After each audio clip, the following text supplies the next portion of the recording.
Welcome back to Old School Studios. Alright, so before I go any further, let me show you where I'm at. I picked up some drywall. I just cut this piece and put it in here. I'm preparing to cut this piece, then we're going to corner bead this and we're going to mud it. So let me take you over to where I'm cutting it. I got my sheet laid out, and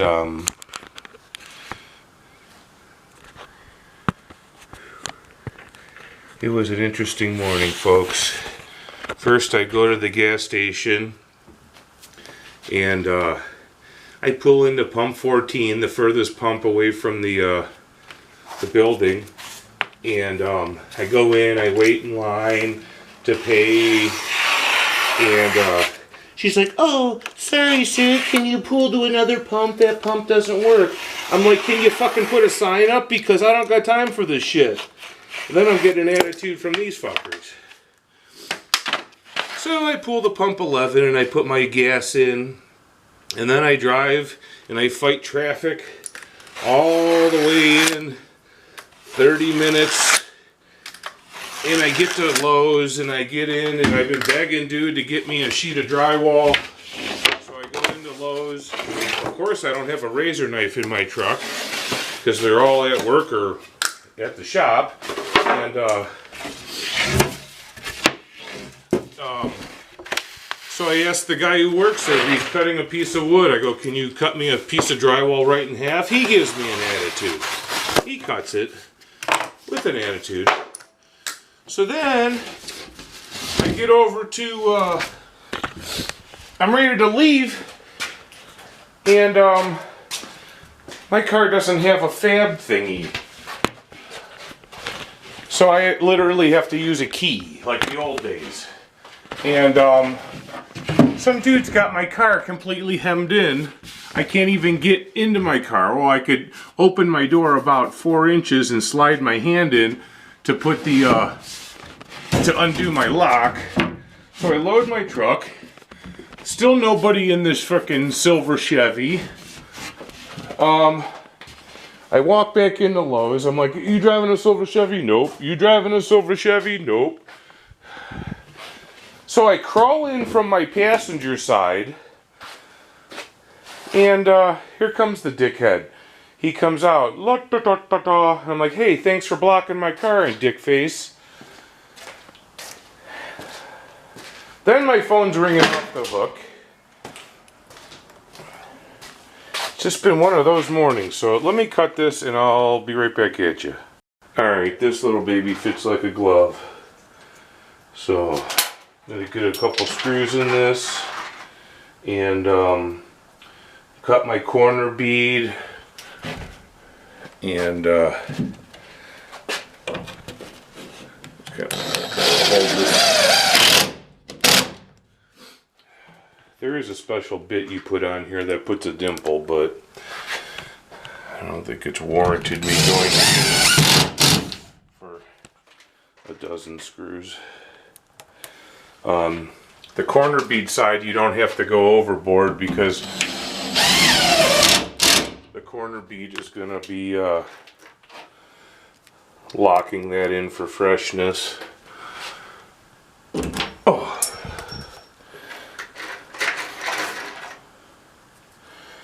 This magnet sucks on this.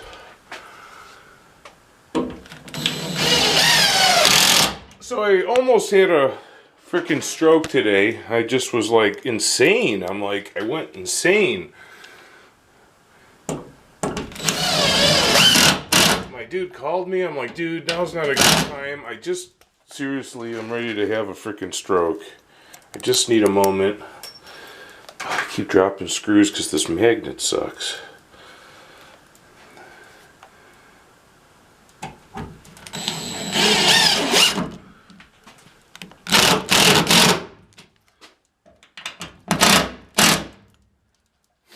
Maybe one more, sir. We'll cut that last piece for, oh my gosh. Cut that last piece. for the front and get our corner bead on and get our first coat of mud on this. So I have this little piece that needs cut right now. Let me go get my tape measure, see what we need, and we'll be all gravy. Alright, so I need a piece 4 inches by 37. What do I got here? I could get 2 out of this. So what I'm gonna do, set the camera up here. This tripod's us. All right, so hopefully we got 8. Yeah, we could go 4, 8, 4, 8.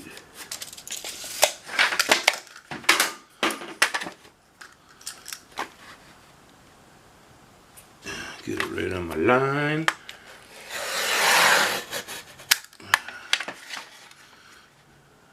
Get it right on my line.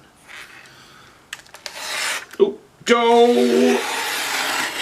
Alright, so 4,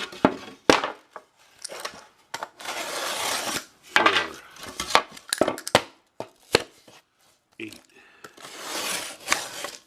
Ooh, that's rough. Alright.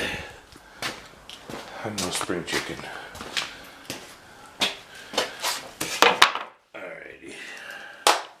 Be right back. Alright, so my board's all up. I want to make sure that my corner is smooth with parallel. I don't know what you want to call it. I want this and this to be so my corner bead sits nice and flush.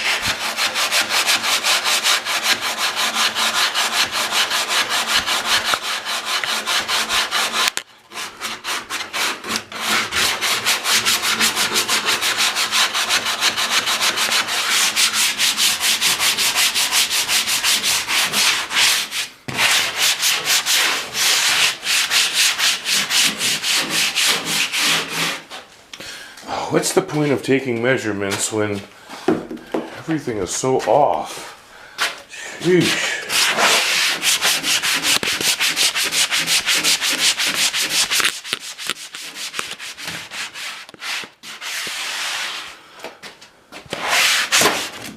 Do your best to keep everything all nice.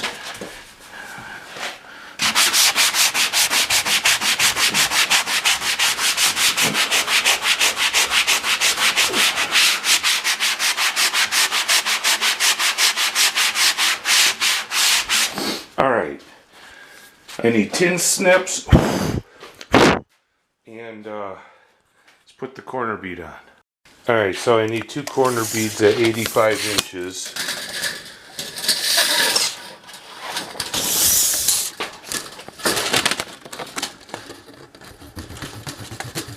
In that proximity, I don't really want it touching the ground. It is a basement. It'll wick moisture and get rusty. So, where's my mark at?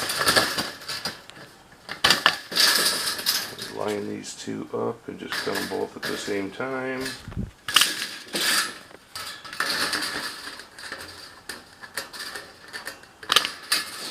Alright.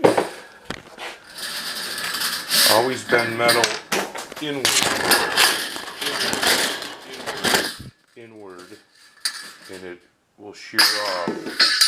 See, there's a cut, and you're going to bend the corner bead inward because you don't want that sharp edge right here pointing out. It'll pull it inward.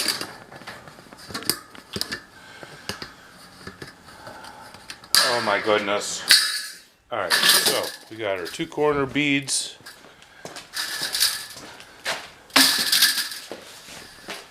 And I'm going to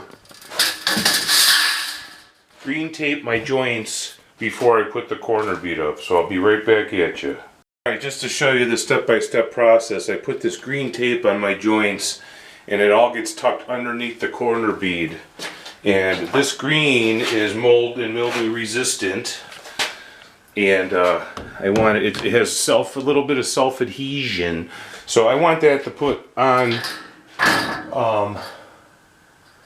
Let's see, is this the side I got? This don't matter. Before the corner bead. So I need 2 hands for this, and I don't have my big tripod, so I'll be right back at you.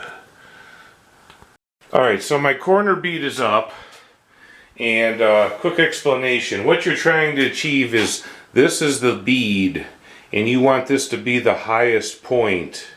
So I'm going to like fill this completely from bead to bead, because the bead is sitting the furthest point out, and it'll be a nice smooth. So then this side will be from the bead tapered out to nothing, from the bead tapered out to nothing. So I'll get busy with this, and we'll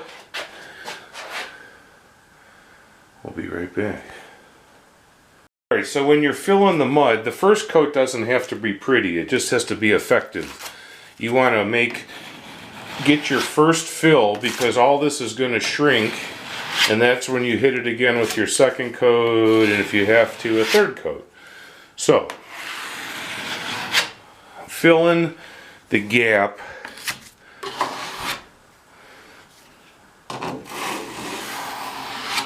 right to the bead.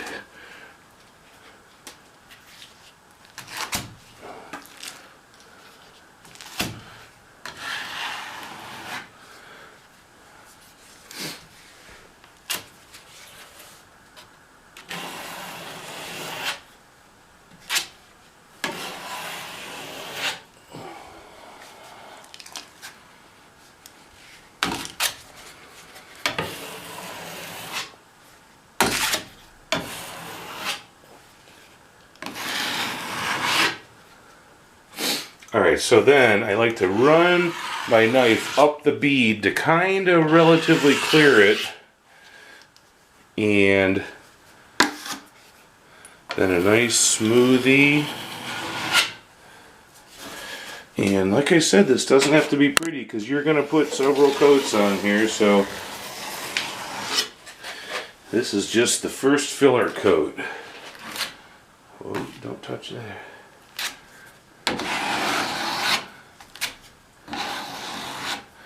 You're starting to bridge the gap with mud. Make sense?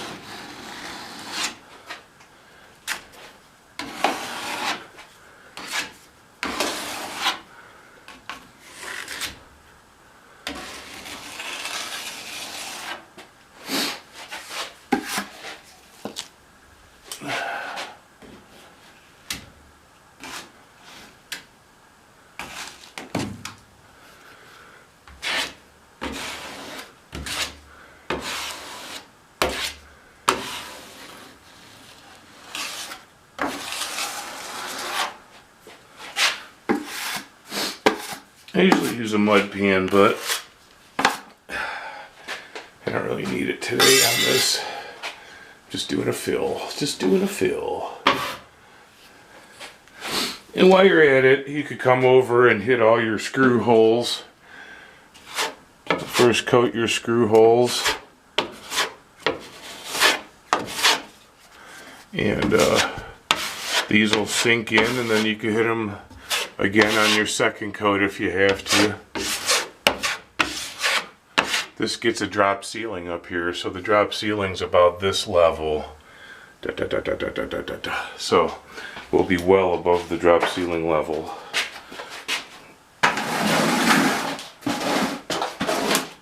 Alright, let's finish this and move on to something else.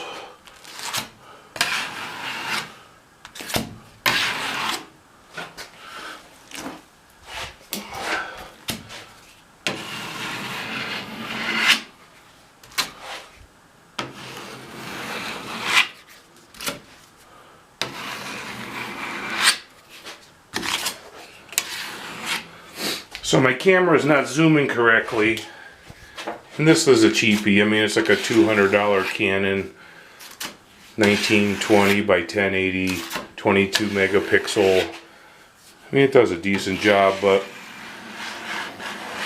the one day I started using it right by my miter box, and it started not wanting to focus. Like I got dirt under the lens somehow, and I bought a 2-year warranty on this thing, and so I just happened, I bought it from Walmart right when the China flu started, and because my other Sonys weren't working for some reason.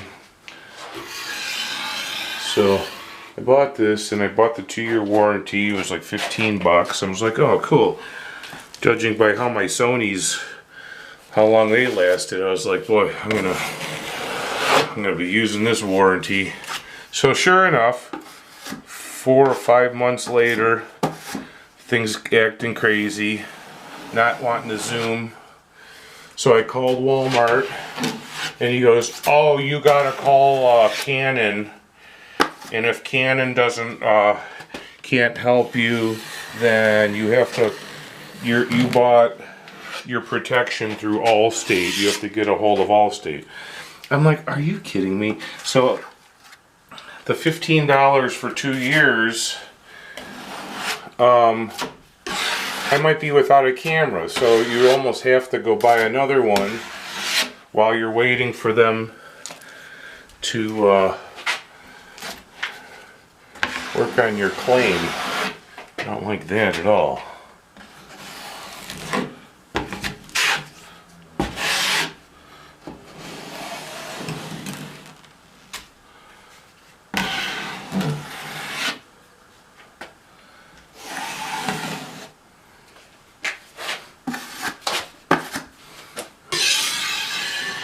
Alright, so that's a good first coat on this baby.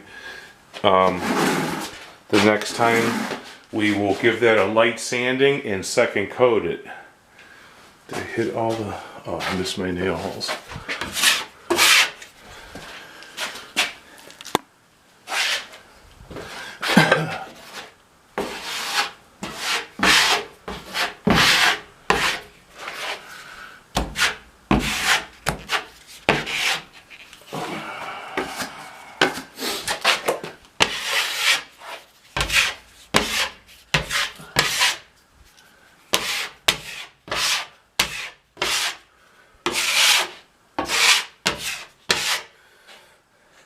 When I drywall, I like to pull it tight, and what I mean by that is anything like this, I want to pull it off.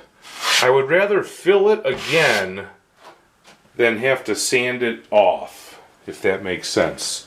So you always pull your coats tight. Pull them tight. Don't try to build it all up in one coat, and then you'll be sanding for 8 hours and breathing all that dust.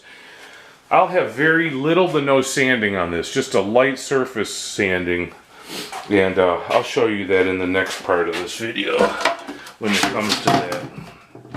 Alright, so don't need the mud anymore. You always want to wash your tools off. Always, always, always don't let that dry on your thing, because then when you go to use it again, you have chunky bullshit getting into your fresh, clean mud. That's part of the reason I usually never work out of a 5-gallon bucket, because it pollutes it, and you don't want your mud polluted.